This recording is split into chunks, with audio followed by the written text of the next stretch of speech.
दुनिया भर में मार काट मचाने के बाद सम्राट अशोक के मन में भी विरक्ति का भाव पैदा हो गया था। बौद्ध धर्म ग्रहण करने के बाद वो संन्यास की तरफ बढ़ निकले, राजपाट छोड़कर। मुख्यमंत्री अशोक गहलोत ने भी जोधपुर में कहा है कि मेरा नाम अशोक है, मेरे रहते किसी को शोक हो नहीं सकता है। विडंबना देखिए, जिस वक्त ये बात मुख्यमंत्री अशोक गहलोत जोधपुर में कह रहे थे, ठीक उसी वक्त 4 लाख वनपाल भर्ती परीक्षा में बैठे बेरोजगार छात्र खून के आंसू रो रहे थे। बार बार राजस्थान में परीक्षाएं रद्द हो जाती हैं, पेपर आउट हो जाते हैं। गुजरात में कांग्रेस इसे चुनावी मुद्दा बनाई हुई है, मगर राजस्थान में यह मुद्दा बन ही नहीं रहा है, इसलिए कि विपक्ष केवल ट्विटर तक सीमित है। रीट भर्ती परीक्षा रद्द हो गई, जांच हुई नहीं, पद काट लिए गए। वनपाल भर्ती परीक्षा के परीक्षार्थी जब तक घर पहुंचे थे, तब तक उन्हें सूचना मिली कि परीक्षा रद्द हो गई। कहा जा रहा है सिर्फ दूसरी पारी की परीक्षा ही रद्द नहीं हुई है, बल्कि और पारियों के पेपर भी आउट हुए हैं। मगर जिस तरह से सरकार इस पूरे मामले को छिपाने में लगी हुई थी और बाद में जाकर जब मजबूरी हो गई तब जाकर खुलासा किया, ठीक वही हालत दूसरी पारियों के भी होने वाले हैं, क्योंकि ठीक यही मोडस ऑपरेंडी बाकी पारियों में भी अपनाया गया है। एक में पकड़ा गया है, एक का वायरल हुआ है, बाकी की जांच चल रही है। फिर ये परीक्षा कौन ले रहा है और क्यों ले रहा है? ये हौसले इसलिए बुलंद हो रहे हैं कि नकल विरोधी कानून विधानसभा से पारित हो गया, मगर रीट भर्ती परीक्षा में अब तक पेपर लीक करने वालों की कोई सज़ा नहीं हुई, बल्कि वो मजाक कर रहे हैं। जिन लोगों को हटाया गया था सब बहाल कर दिए गए। क्या संदेश दिया गया? संदेश दिया गया कि आप पेपर आउट करते रहो, सरकार आपके साथ है। और क्या कह रहे हैं मुख्यमंत्री अशोक गहलोत? आज उन्होंने कहा कि सबसे बड़ा अपराध है किसी की जासूसी करना। कम से कम इस बात की जासूसी तो कर लीजिए कि पेपर कौन आउट कर रहा है और कहां आउट कर रहा है। मुख्यमंत्री अशोक गहलोत ने पेगासस मामले में इसे कहा है कि दुनिया का सबसे बड़ा अपराध है, मगर वो टेप कहां से आए थे, किसने इसे रिकॉर्ड किया था? क्या वो जासूसी के अंतर्गत नहीं आता है? यानी अपने लिए मापदंड कुछ और दूसरे के लिए कुछ और।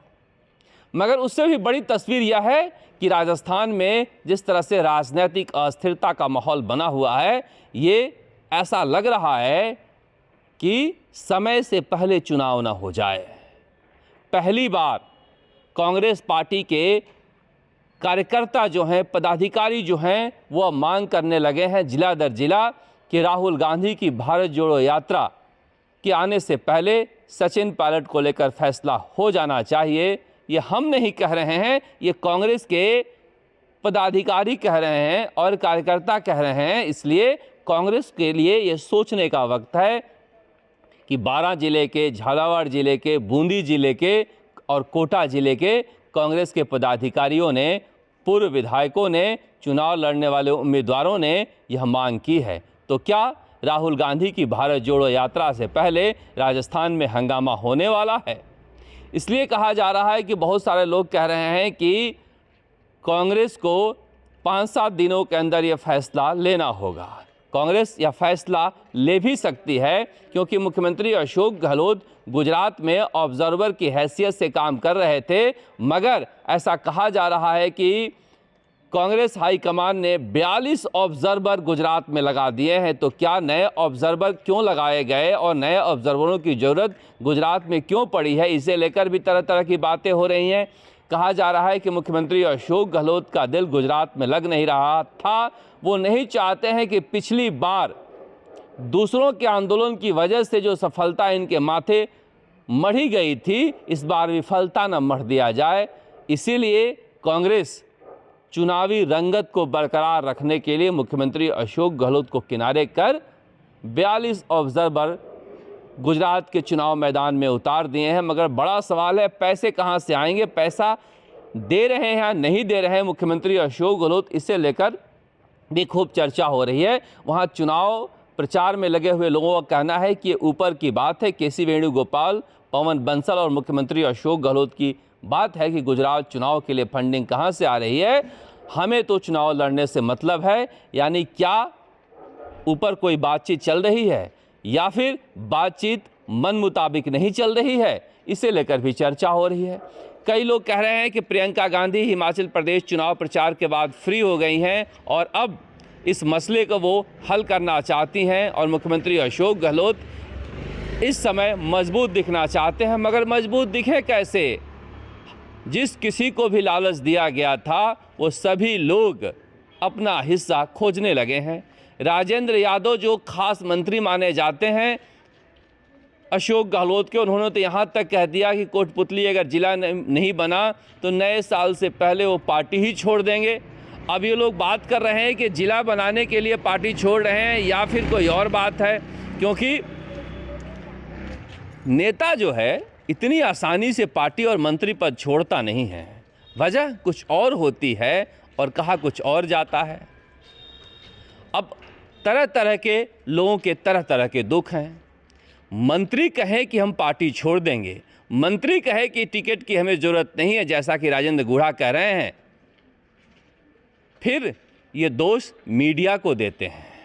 मीडिया तो एक तरफा मुख्यमंत्री अशोक गहलोत के साथ खड़ा है, वरना आपने कोई ऐसी सरकार देखी होगी जिसमें मंत्री इस तरह के वक्तव्य दे रहे हों और सरकार जो सामूहिक जिम्मेदारी पर चलती है वो मौन है।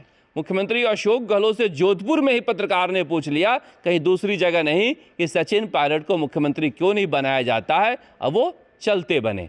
कम से कम इन सवालों का जवाब देना चाहिए, क्योंकि अगर कांग्रेस आलाकमान ऐसा चाहता है, कांग्रेस के कार्यकर्ता ऐसा चाहते हैं, तो फिर इसे क्यों नहीं अपनाया जा रहा है। मगर धमकियां दी जा रही है, ऐसी खबर आई है। ये हम नहीं कह रहे हैं, ये कांग्रेस के पूर्व मंत्री, वरिष्ठ नेता, पंजाब के प्रभारी हरीश चौधरी कह रहे हैं कि मुख्यमंत्री अशोक गहलोत के करीबी मंत्री जो सरपंच का चुनाव नहीं जीत सकता है, क्या इशारा धर्मेंद्र राठौड़ की तरफ है? क्योंकि धर्मेंद्र राठौड़ ही करीबी हैं और यही चुनाव में पता नहीं जमानत बची थी या न बची थी जब चुनाव लड़े थे, तो क्या इशारा उनके तरफ है जो फ़ोन करके धमकाए हैं सलाह की मुद्रा में? पता नहीं किसने धमकाया है, मगर अगर कांग्रेस में इतने बड़े पद पर बैठा हुआ कोई राज्य का प्रभारी कह रहा है कि मुख्यमंत्री अशोक गहलोत के करीबी मंत्री का दर्जा प्राप्त व्यक्ति धमका रहा है, तो इसे गंभीरता से लेना चाहिए। फिर वही मैं कह रहा हूँ, ये सरकार है या जमहूरा है, सरकार है या सर्कस है, हो क्या रहा है? ओबीसी आरक्षण पर सरकार कुछ बोल नहीं रही है। बेरोजगार गुजरात से चले आए, जो समझौता करना था वो समझौता हुआ नहीं। अब कह रहे हैं कि हम 1,35,000 नौकरियां दे चुके। बेरोजगार कह रहे हैं कि कहां कहां कब कब क्या क्या दिया है ये तो बता दो। ये लाख का आंकड़ा कहां से आया है, किसको दिया है? कम से कम इसका ब्रेकअप तो दे दो। 10 लाख नौकरी देने का गुजरात में जब मुख्यमंत्री अशोक गहलोत वादा कर रहे थे तो राजस्थान के बेरोजगार टकटकी लगाए देख रहे थे। यही मुख्यमंत्री है क्या? सवाल उठता है कि जिस तरह सरकार चल रही है, क्या कांग्रेस पार्टी देख नहीं रही है? राजस्थान में इस तरह के हालात अगर बने हुए हैं तो क्या सरकार रिपीट हो पाएगी? अगर सरकार रिपीट करनी है तो क्या करना है? क्या कांग्रेस को समझ में आ नहीं रहा है? सचिन पायलट टोंक आ रहे हैं।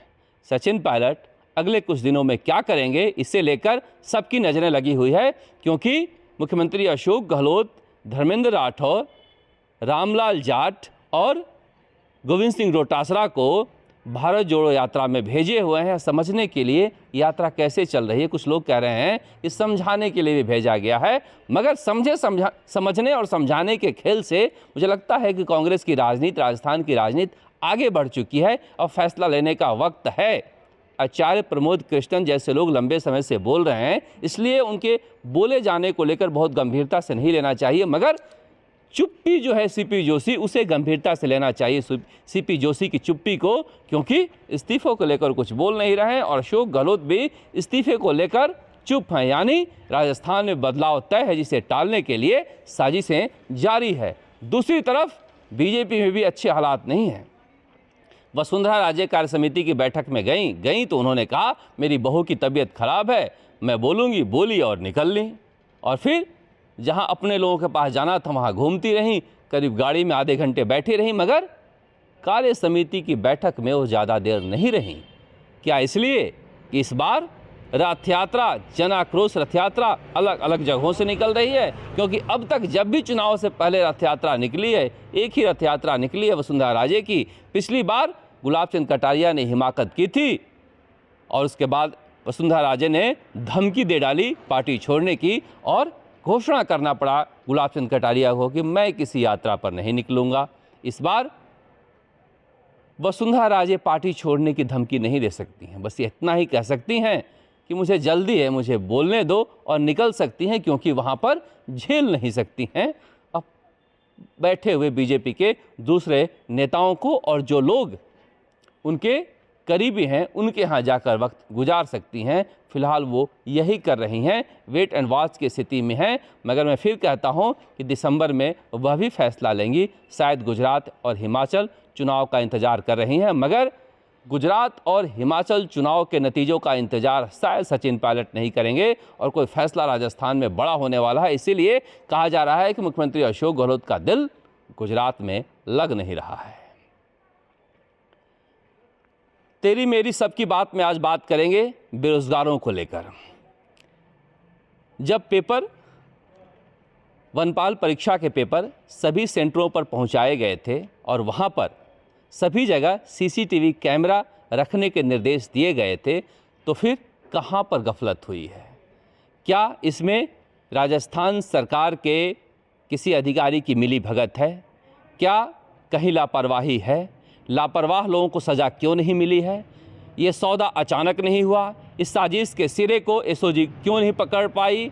इन तमाम सारी बातों को लेकर यहाँ पर लगातार सवाल उठ रहे हैं, मगर सरकार की तरफ से खामोशी है। ठीक वैसी ही खामोशी जैसे रीट मामले में थी, क्योंकि कहा जा रहा है कि बहुत कुछ ऐसा है जिसे सरकार छुपाना चाहती है, बताना नहीं चाहती है, क्योंकि पेपर लीक का जो ये बिजनेस है ये करोड़ों का बिजनेस है और इस बिजनेस को पेपर माफिया कभी खत्म होने नहीं देंगे। भले ही बेरोजगार खून के आंसू रोते रहें और सरकार में बैठे लोग कहीं ना कहीं पेपर माफियाओं के साथ मिले हुए हैं, जिसकी वजह से कोई कार्रवाई होती नहीं। वनपाल भर्ती परीक्षा के पेपर वैसे ही लीक हुए हैं जैसे लीक हुए थे रीट के पेपर, और उस वक्त भी यही कहा गया था कि स्थानीय स्तर पर लापरवाही हुई है और यहाँ भी यही कहकर पीछा छुड़ाया जा रहा है कि स्थानीय स्तर पर लापरवाही हुई है, मगर सरकार के स्तर पर लापरवाही है, क्योंकि